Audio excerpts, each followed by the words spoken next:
I praise God our Father, the only true, loving, living, literal God, Jehovah, and His only begotten divine, Jesus Christ Emmanuel.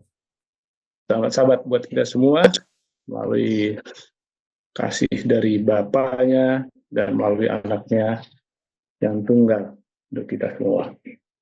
Terima kasih. Thank you so much for inviting me today. Thank you so much for your prayers and support for this ministry. Terima kasih karena sudah boleh diundang untuk melayani saudara-saudari pada hari Sabat ini.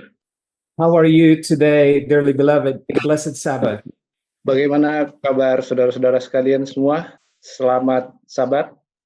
I am All happy in that good. Yeah. yes, I am happy that I could be with you today and share this message. Saya sangat bergembira pada hari Sabat ini dan senang sekali untuk membagikan pekabaran pada hari ini.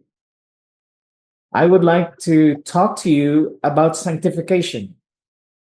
Saya mau membawakan topik mengenai pengkudusan. You may have a question about what sanctification is all about.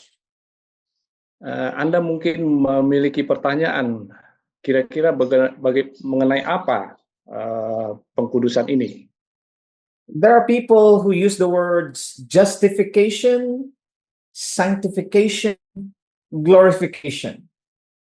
Ada beberapa orang yang sering menggunakan istilah pembenaran, pengkudusan, dan Glorification. glorifikasi. Ya, glorifikasi.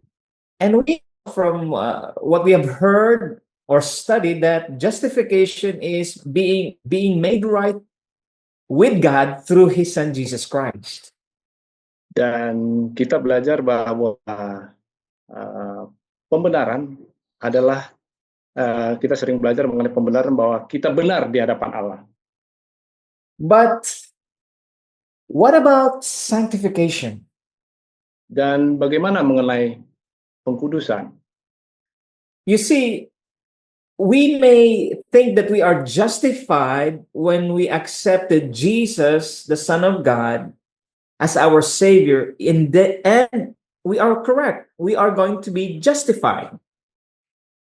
Kita sering menganggap bahwa kita dibenarkan dalam pembenaran ketika kita menerima Yesus dalam hidup kita. Dan kita dibenarkan oleh karena itu. So when we accept Jesus as our Savior, do we stop from understanding and living a sanctified life? Dan ketika kita menerima Yesus dalam hidup kita, apakah kita berhenti untuk menguduskan hidup kita? You see, there are false theory about sanctification, and there is biblical sanctification. Kita lihat ada kesalahan memaknai pengkudusan ini secara teori manusia, dan kita akan melihat bagaimana pengkudusan ini menurut Alkitab. I would like to speak to you about Bible sanctification, what it means to live a sanctified life. Saya akan membawakan bagaimana kita memahami pengkudusan menurut Alkitab dan bagaimana kita mengkuduskan hidup kita menurut Alkitab. But before I share this message, let us pray. Sebelum saya melanjutkan pekabaran ini, mari kita berdoa. Our Father in heaven, Bapa kami di surga, I thank you and I praise you. Kami memuja dan mengucap syukur kepadamu For this blessed Sabbath day, untuk hari Sabat yang indah ini, to worship you berbakti kepadamu through Jesus Christ, your Son. melalui anakmu yang tunggal, Yesus Kristus. Oh Father, help us to be sanctified. Bapa di surga, bantu kami untuk kuduskan hidup kami. by the blood of Jesus Christ, melalui darah Yesus Kristus, by his death on the cross, melalui kematiannya di salib, by his resurrection, melalui kebangkitannya, and by his promise that he will come again. dan melalui janjinya bahwa dia akan datang kembali. May we be sanctified Biarlah kami boleh dikuduskan. in the name of your Son, Jesus Christ. Amen. Di dalam nama anakmu Yesus Kristus. Amin. Let us open our Bibles in John chapter 17, verse 17.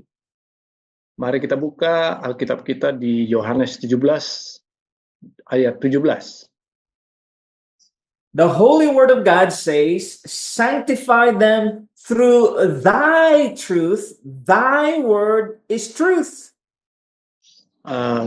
Alkitab mengatakan bahwa kuduskanlah mereka dalam kebenaran. Firman-Mu adalah kebenaran.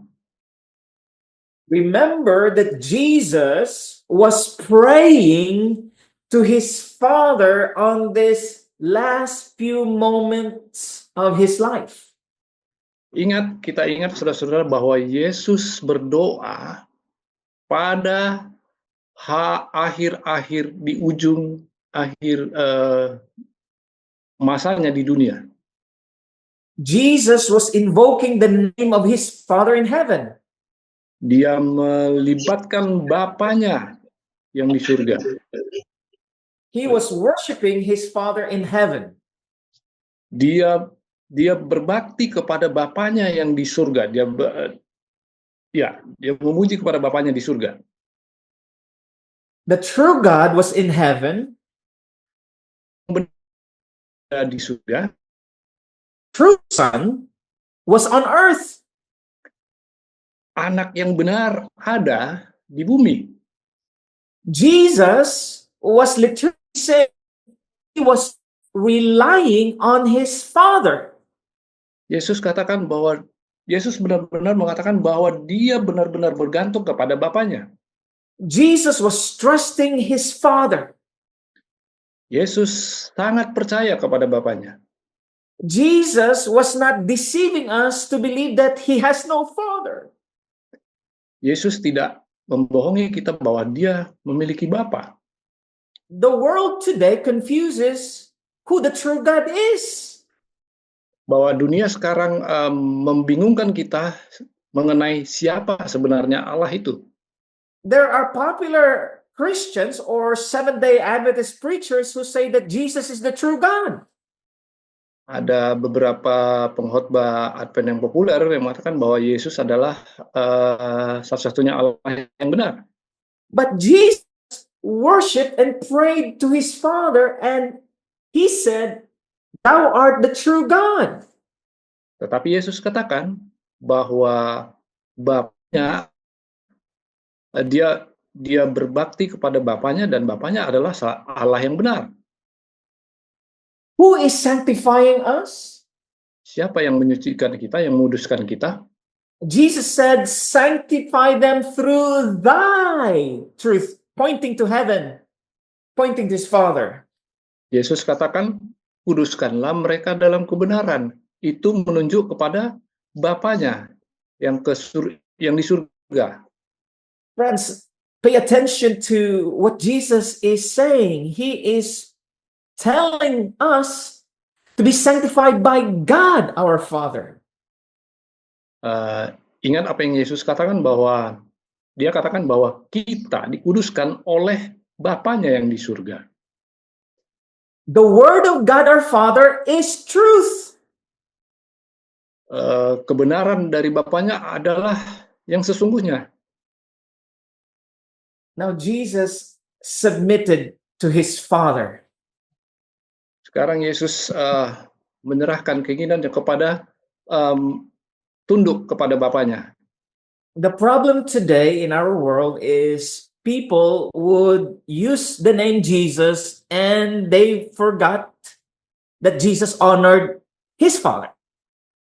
Dunia sekarang sangat membingungkan karena mereka menghormati Yesus tetapi melupakan Bapaknya. So let me suggest to you that every time you hear the word Jesus, Jadi mari saya ingatkan saudara-saudari, setiap kita mendengar kata Yesus, do not forget his Father, the true God. jangan lupa Bapaknya Now, adalah this is Allah yang benar. the controversy is people now are saying that Jesus is the true God because if Jesus is not the true God, then he is created. Ya. Kontroversial yang sekarang terjadi adalah Yesus adalah Allah yang benar. Now, this is the reason why there are many people who will still believe that Jesus is the one he's referring himself in this chapter, John 17. Inilah yang terjadi sekarang, bagaimana orang-orang beranggapan bahwa Yesus merefer kepada dirinya sendiri di dalam Yohanes 17 ini. They think that Jesus was playing a monologue. Mereka yang menganggap bahwa yang di luaran sana, bahwa Yesus sedang melakukan monolog. But let me tell you, the words of Jesus, he was referring to God who will sanctify us. Tetapi saya akan menunjukkan kepada saudara-saudari bahwa Yesus katakan yang akan menunjukkan siapa yang akan menguduskan kita. Verse number 18, as thou hast sent me into the world, even so I also sent them into the world. Di Yohanes 17 ayat 18 disebutkan, sama seperti engkau telah mengutus aku ke dalam dunia, engkau itu Bapa, ya, mengutus aku Yesus, demikian pula aku telah mengutus mereka ke dalam dunia. Did Jesus send himself to the world? Apakah Yesus mengirimkan dirinya sendiri kepada dunia? So if Jesus sent himself into the world, then this verse is not true. Jika Yesus mengirimkan dirinya sendiri ke dunia, maka ayat Yohanes 17 ayat 18 ini tidak benar. Someone sent Jesus. Seseorang mengirim Yesus ke And I would dunia. like to introduce to you the only true God who sent Jesus. Sekarang saya akan menunjukkan kepada Anda Allah yang benar, satu-satunya Allah yang benar yang mengirimkan Yesus. He is the God who is a consuming fire.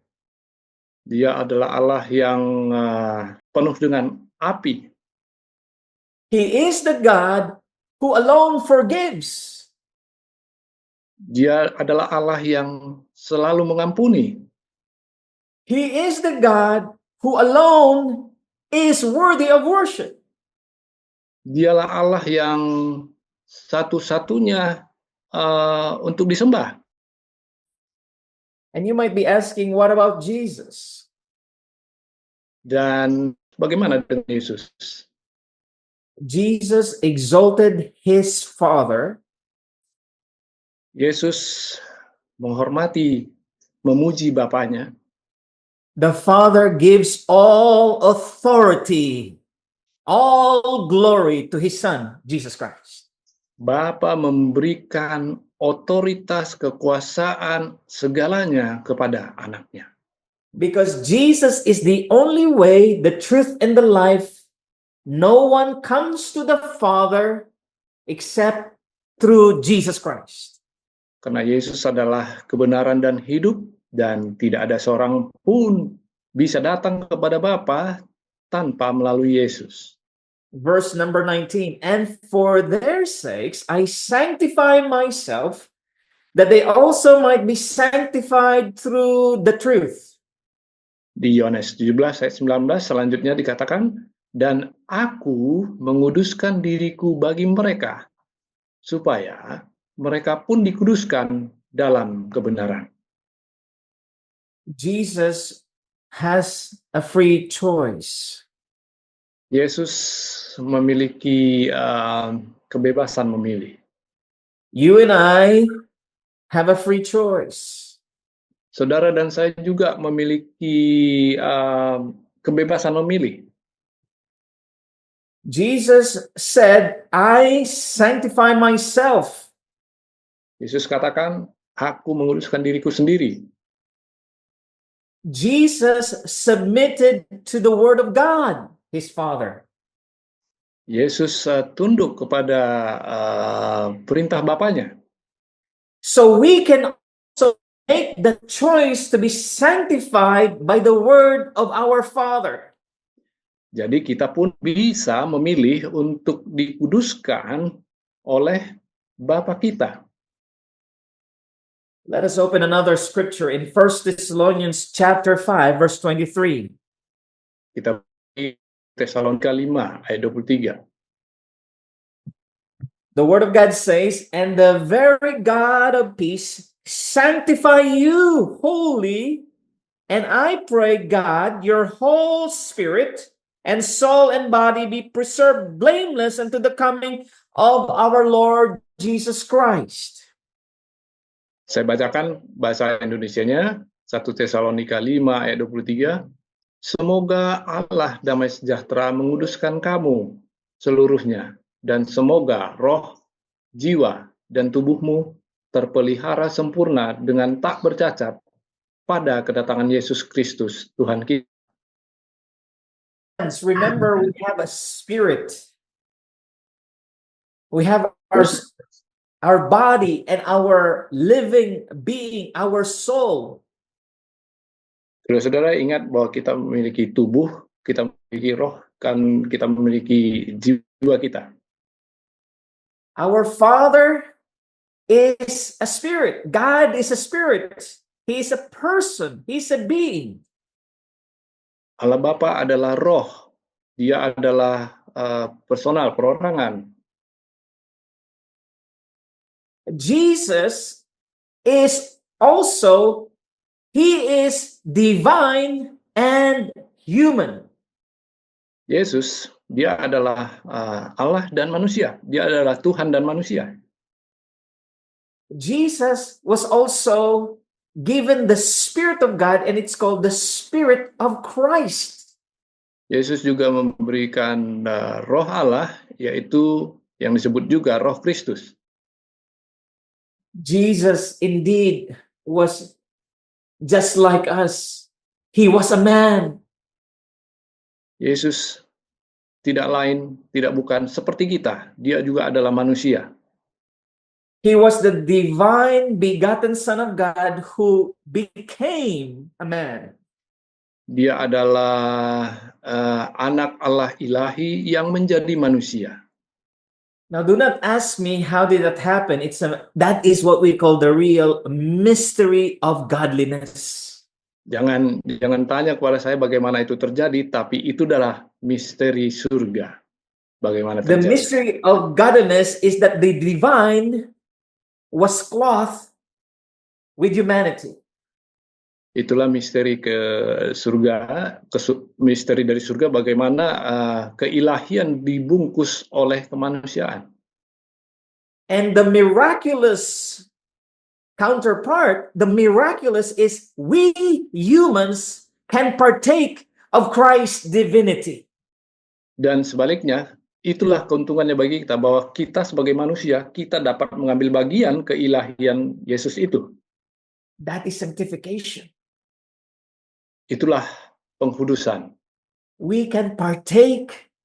We can cooperate with Christ, and we can overcome as Jesus overcame. Kita juga bisa mengambil bagian, kita menikmati apa yang mengalahkan, sama seperti Yesus mengalahkan dosa. Have you ever wondered why Jesus said in Matthew 23, verse 9, Pernahkah Anda memikirkan bagaimana Yesus katakan di Matius 23 ayat 9, and call no man your father upon the earth, for one is your Father which is in heaven. ya, Matius 23 ayat 9. Coba Yesus katakan demikian. Dan janganlah kamu menyebut siapapun Bapa di bumi ini, karena hanya satu Bapamu, yaitu Dia yang di sorga. Are people who are religious authorities.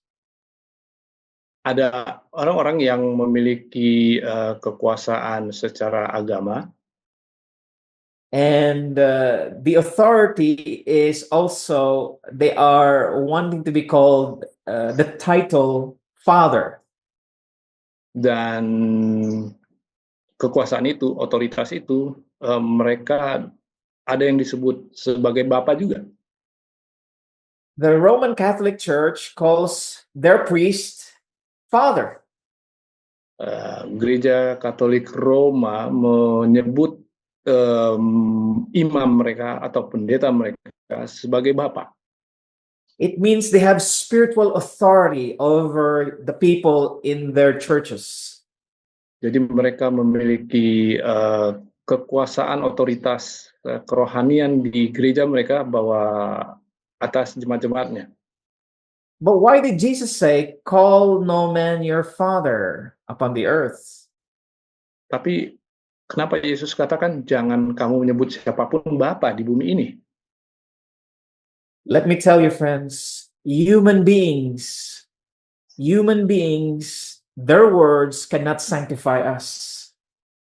Saya katakan saudara-saudara bahwa manusia, perkataan manusia tidak dapat menguduskan kita.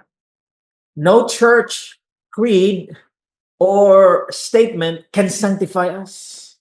Tidak ada pernyataan gereja atau doktrin gereja yang boleh menyucikan kita, yang mampu menyucikan kita. If you put your trust on a priest and call him your father, jika kita menyebut pendeta atau imam gereja kita sebagai Bapa, you are allowing the priest to tell you what to do or to believe. Maka kita merelakan dia untuk mengatakan sesuatu atau menyatakan sesuatu yang kita percayai. That is also true when a pastor or any other authority will say to you that he is the authority. Dan itu dia akan katakan juga bahwa apa yang dia katakan itulah otoritas yang harus diikuti. That's why Jesus said, call no man your father, meaning do not be under the authority of anybody on earth calling himself authority. Jadi itulah maksud Tuhan Yesus bagaimana supaya kita percaya bahwa jangan menyebut siapapun di bumi ini sebagai Bapa kita. Our authority comes from the only true God, the Father of Jesus, the God of Jesus. Otoritas kita datang dari Bapa kita yang di surga, Bapanya Yesus. Call no man your authority except the Father in heaven is our authority. Ya. Janganlah kita menyebut siapapun Bapa di bumi ini kecuali Bapa kita yang di surga. I would like to turn your attention to this book by Ellen G. White. The book is called True and False Bible, True and False Sanctification. Saya ingin membawa kita kepada di dalam bukunya Hidup yang Dikuduskan. It was written somewhere in 1882. Ditulis sekitar tahun 1882. And I would like to read some pages so that we will understand what sanctification really means. Saya ingin membawa beberapa kutipan sehingga kita memahami apa itu pengkudusan atau penyucian. There is in the religious world a theory of sanctification which is false in itself. Dalam dunia keagamaan ada teori tentang pengudusan yang salah dalam dirinya sendiri And dangerous in its influence. dan berbahaya dalam pengaruhnya. In many cases, those who profess sanctification do not possess the genuine article. Dalam banyak kasus, mereka yang mengaku pengudusan tidak memiliki kekudusan yang sebenarnya. Their sanctification consists in talk and will worship. Pengudusan mereka terdiri dari pembicaraan dan penyembahan kehendak. Those who are really seeking to perfect Christian character Mereka yang benar-benar berusaha untuk menyempurnakan karakter Kristen will never indulge the thought that they are sinless. tidak akan pernah menuruti pikiran bahwa mereka tidak berdosa.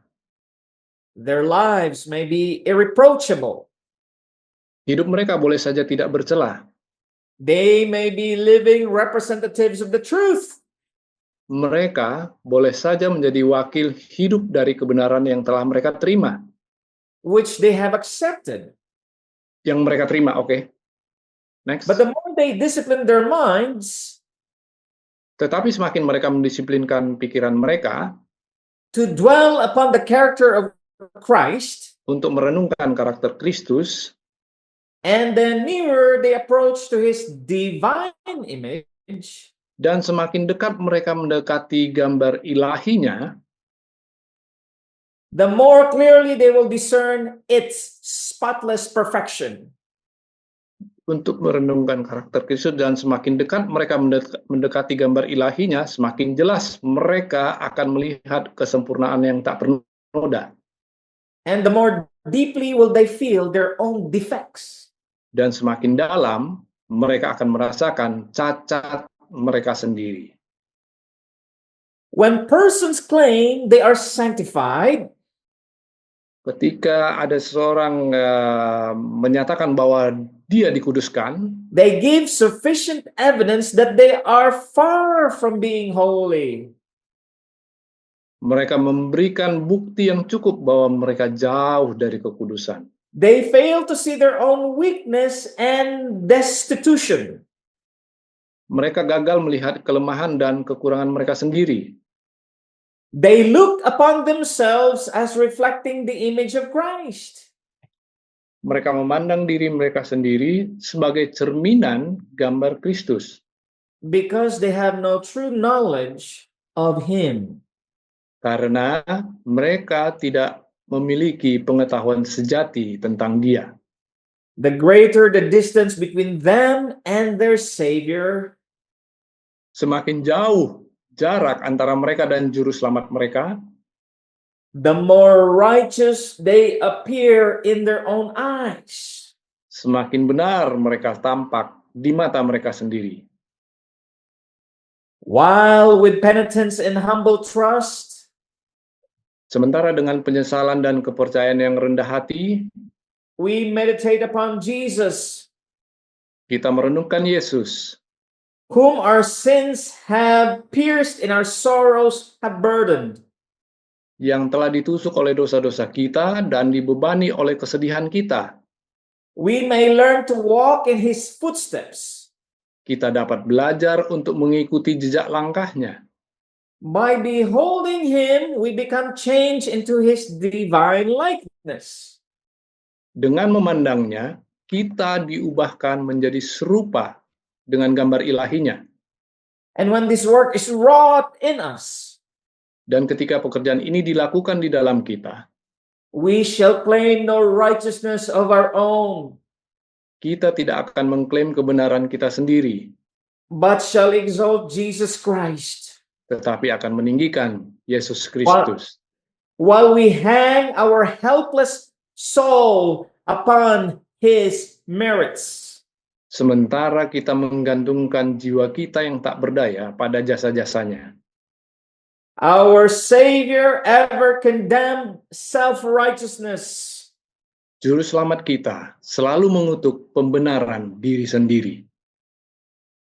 He taught his disciples that the highest type of religion Dia mengajarkan kepada murid-muridnya bahwa jenis agama tertinggi is that which manifests itself in a quiet, unobtrusive manner.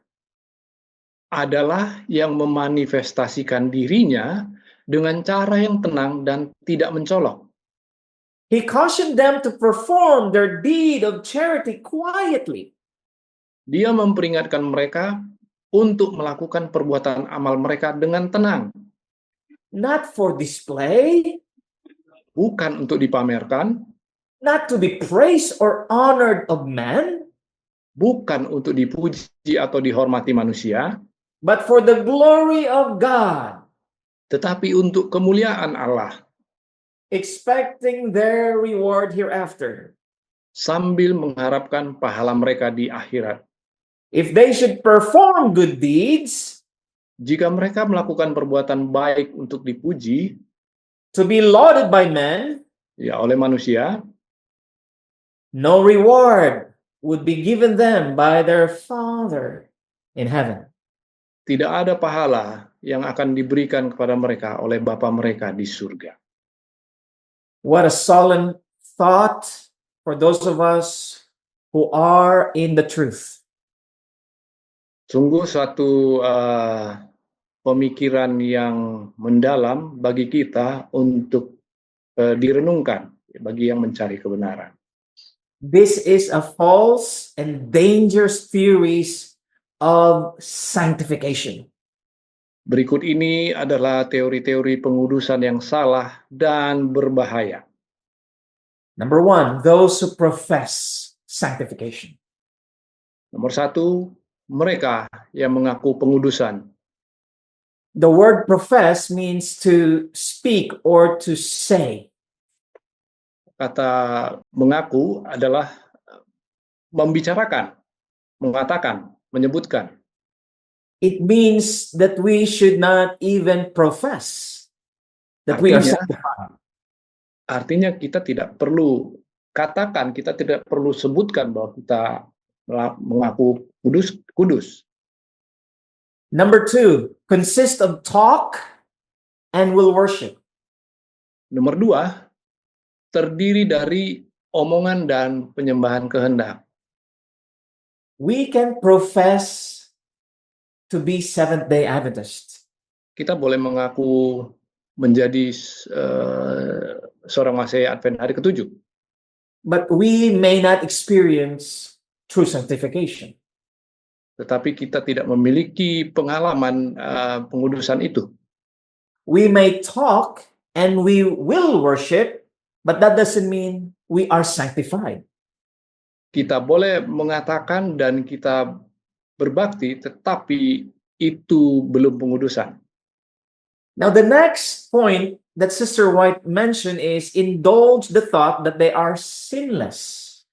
Berikutnya, yang Nyonya White katakan bahwa mereka itu menuruti pikiran bahwa mereka tidak berdosa. Of course, many of us will deny we are sinless. Tentu sekarang banyak kita mengaku bahwa kita tidak berdosa. But when we think that we have not done anything that transgress the law of God, Tetapi bila mana kita berpikir bahwa kita tidak melakukan hal yang salah di hadapan Allah, then we are thinking we are sinless. terus kita berpikir bahwa kita tidak berdosa. That's why we do not need to be sanctified. Itulah yang membawa pikiran kita bahwa kita tidak perlu untuk disucikan atau dikuduskan. The next chain of this reasoning by Sister Ellen G. White is number 4, lives may be irreproachable. Berikutnya adalah yang disebutkan Nyonya White, hidup kita mungkin tak bercacat, maybe living representatives of truth. mungkin menjadi wakil kebenaran yang hidup. Now, this is important, meaning this is an eye opener. Ini penting. What is the last one? This is an eye opener. Oke, ini satu hal yang bisa membuka pemikiran kita.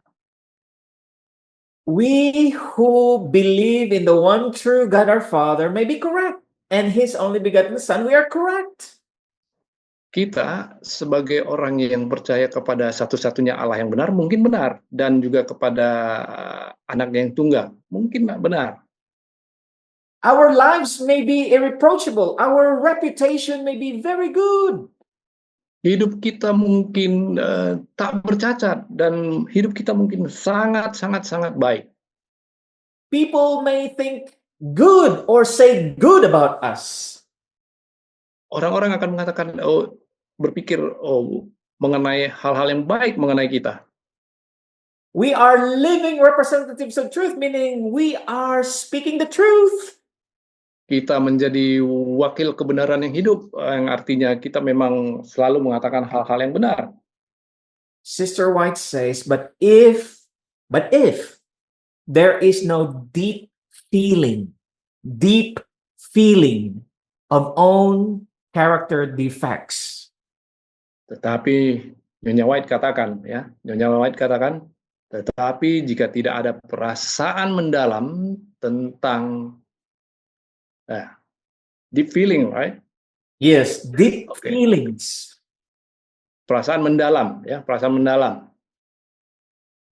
If we do not have deep feelings of our own character defects, we are not sanctified. Nah, jika kita tidak memiliki perasaan mendalam tentang cacat karakter kita, maka itu adalah salah. The feeling is important in understanding and knowing if we believe we have character defect. Perasaan mendalam itu penting bagi kita untuk memahami bahwa kita memiliki karakter yang salah, karakter yang cacat. Why is this important? Kenapa itu penting? Because this is where self-righteousness tempts us to think that we are righteous. Ini adalah pembenaran diri sendiri yang membawa pemikiran kita bahwa kita benar. And we do not recognize our need to improve our characters. Dan kita menyadari bahwa kita tidak perlu untuk memperbaiki karakter kita. You know the story in John 8. Saudara-saudara memahami cerita di Yohanes 8. The woman was caught in adultery. Ada seorang wanita yang tertangkap di dalam pelacuran. She was having an intimate relationship with another man. Dia memiliki hubungan yang intim dengan orang lain. And the Pharisees who have spies caught her in the act. Dan orang Farisi menangkapnya. The authority of the church brought the woman to Jesus. Para ahli Farisi atau otoritas gereja membawa wanita ini kepada Yesus. And they tested Jesus.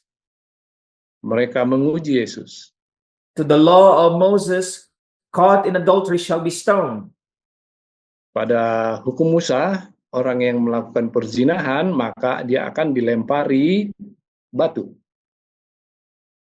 Jesus, what do you say about this woman caught in adultery by two witnesses?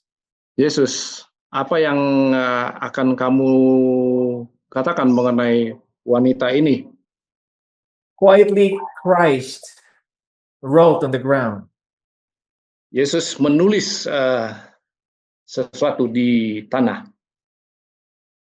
And one by one tried to look and Dan read satu what demi he satu wrote. berusaha untuk melihat. And they saw and read and left. Dan mereka melihat, membaca, dan meninggalkan. You see, when we are accusing and we are witnessing someone's sin, we feel we are better than that person. Ya, sering terjadi dalam hidup kita ketika kita melihat seseorang melakukan kesalahan dan kita jadi saksinya, kita merasa bahwa kita adalah orang yang paling benar. But when Jesus wrote the sins of those who are accusing the woman, all of them left. Tapi ketika Yesus melihat apa yang ketika mereka melihat apa yang Yesus tuliskan di tanah itu dan mereka baca dan mereka meninggalkan tempat itu. Jesus said, where are those who condemn you? To the woman. Yesus katakan, siapa yang akan menuduh kamu? The woman said, they all left. No one here left. No one, Lord. Ya, mereka sudah pergi. Mereka tidak ada di sini lagi, Tuhan. Jesus said, neither do I condemn you. Go and sin no more. Demikian juga Yesus katakan kepada wanita itu, aku pun demikian. Sekarang pergilah dan jangan lakukan dosa lagi. The deep feeling of knowing our character defect. Perasaan mendalam untuk mengetahui cacat karakter kita leads us to believe that only God, the Father of Jesus, will sanctify us and that we should go and sin no more. Yang akan memimpin kita, menuntun kita bahwa hanya Bapa kita yang dapat menguduskan kita sehingga kita akan tidak melakukan dosa lagi. All of us have sins. All of us committed sin. Setiap kita sudah melakukan dosa. In order for us to experience sanctification, we must know, we must feel our need to understand and to change our character defects. Untuk memiliki karakter yang bagus, kita harus memiliki perasaan mendalam bahwa ada cacat karakter kita yang harus diperbaiki. No one may see what's in our hearts. Tidak ada yang bisa melihat apa yang di hati kita. No one may caught us committing adultery. Tidak ada yang mengetahui kita melakukan perzinahan.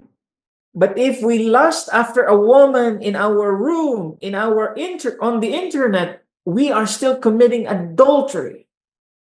Tetapi bila mana kita melihat sesuatu yang tidak baik di internet, maka sama aja dengan kita melakukan perzinahan. No one sees us committing adultery. Tidak ada yang melihat kita melakukan perzinahan itu. Except our own feelings that we are committing adultery.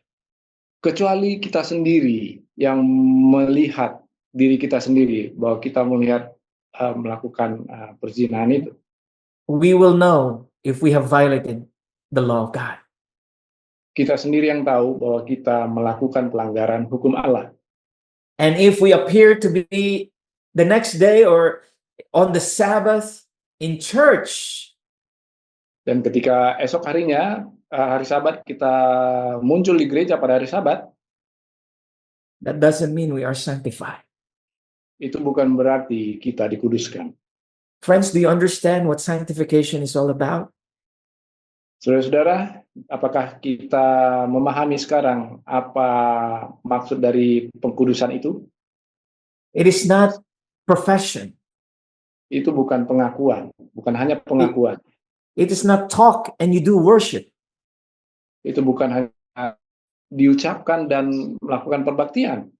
It's not feeling good that you are not doing anything wrong to others. Itu bukan perasaan yang baik ya bahwa kita tidak melakukan hal yang tidak baik kepada orang lain. It does not mean that what I'm saying is you may go to church and you have the truth that you are sanctified. Iya, yang saya katakan kita boleh pergi ke gereja dan kita memiliki perasaan bahwa kita dikuduskan. It is our own feeling, deep feeling of our own character defects and need to change. Itu adalah perasaan mendalam kita, ya, perasaan mendalam tentang karakter cacat kita yang harus dibenarkan. If we fail to see weaknesses and destitution, Jika kita gagal melihat kelemahan dan kemiskinan kita, if we do not have the true knowledge of Jesus Christ, jika kita tidak memiliki pengetahuan sejati tentang Kristus, the false and dangerous theory of sanctification is we feel we are righteous, then we appear in others' eyes. ya, teori-teori pengudusan yang salah dan berbahaya itu. This is dangerous Inilah yang bahaya itu. because our knowledge, our theory, our understanding are all going to be nothing if we are not sanctified. Karena pengetahuan kita, teori kita akan tidak berarti apa-apa. Because knowledge and wisdom, if not sanctified, we will think we are righteous than others. Karena pengetahuan dan kebenaran yang kita miliki, kita menganggap bahwa diri kita lebih baik dari orang lain. So I would like to tell you now the true Bible sanctification, dearly beloved. Jadi, saudara-saudara sekalian, sekarang saya akan memberitahukan bagaimana pengudusan Alkitab yang sejati. When we receive Jesus, the Son of God, we are justified by the Son to his Father. Ketika kita menerima Yesus, bahwa kita akan dibenarkan kepada Bapaknya. But there is a work that must be done. It's called sanctification. Tapi ada satu perkara yang harus dilakukan, yaitu penyucian, pengkudusan. This is why the message of the Lord say about Bible sanctification. Inilah firman Tuhan yang katakan bagaimana mengenai pengurusan Alkitab yang sejati. Penitence and humble trust meditate upon Jesus. Pertobatan dan kepercayaan yang rendah hati merenungkan Yesus. Learn to walk in his footsteps. Belajar untuk mengikuti jejak langkahnya. Beholding Christ. Memandang pada Kristus. His work wrought in us. Pekerjaannya telah dilakukan di dalam kita. Claim no righteousness of our own. Jangan mengklaim kebenaran kita sendiri. Exalt Jesus. Tinggikan Yesus. Hang our helpless souls upon his merits. Gantunglah jiwa kita yang tak berdaya pada jasa-jasanya. You see, friends, true Bible sanctification is indeed the righteousness of Jesus Christ. Jadi saudara-saudara, kita sudah melihat bagaimana pengkudusan yang benar kita dapatkan melalui anaknya. So in application of this message, Jadi aplikasinya bagi dalam pesan ini, it is important for us to understand Penting bagi kita untuk memahami that the authority only comes from God our Father bahwa otoritas itu datang dari Bapa through Jesus Christ. melalui anaknya. And if we exalt Jesus Christ, Dan bila mana kita memuji Yesus Kristus, if we humble ourselves, forsake our sins, dan merendahkan diri kita untuk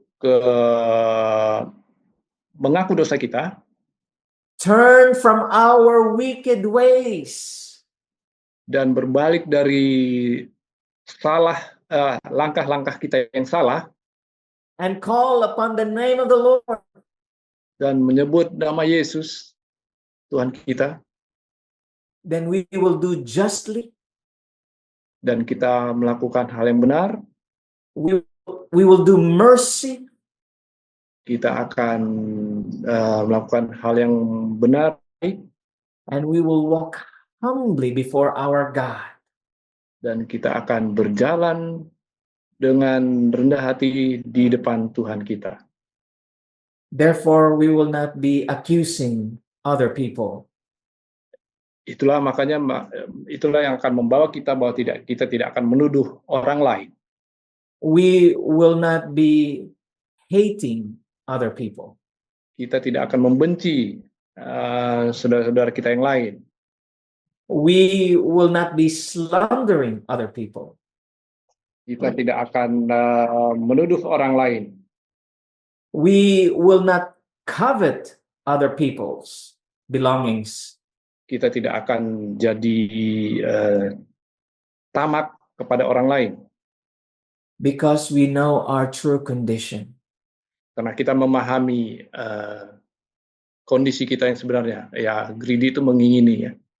We are all sinners in need of the merit. Kita adalah semua orang berdosa dan memiliki menginginkan keajaiban daripada Tuhan kita Yesus. And there will be harmony among those who proclaim the kingdom of our Father. Maka itulah yang akan menjadi harmonisasi di antara kita, saudara-saudara yang merindukan kerajaan surga. Jesus is the only way, the truth, and the life. No one cometh to the Father except through Jesus Christ. Yesuslah satu-satunya jalan, kebenaran, dan hidup, dan tidak ada yang dapat datang kepada Bapa tanpa melalui Dia. Our Father in heaven, Bapa kami yang di surga, our great need kebutuhan kami yang terbesar is to know our own defective characters. Untuk memahami karakter kami yang cacat. Our hypocrisy. Hipokrasi kami. Oh Father, we desire to be sanctified by your truth. Oh Bapa, tolong kuduskan kami melalui kebenaran-Mu. Help us, Father. Bantu kami, Bapa. We need your help. Kami butuh pertolongan-Mu. May you will indeed set us apart. Dan biarlah Engkau memisahkan kami. So that we will be glorified. Dan kami boleh dimuliakan. When your Son comes into the clouds of heaven. Dan ketika anak-Mu datang di awan-awan di surga. That we may be welcomed in your kingdom. Dan kami boleh disambut di dalam kerajaan-Mu. Oh Father, sanctify Oh us. Bapa, kuduskan, sucikanlah kami. In the name of your Son, Jesus Christ. Di dalam nama anak-Mu, Yesus Kristus, kami berdoa. I pray. Amin. Amen. Thank you, brother. Thank you for having me.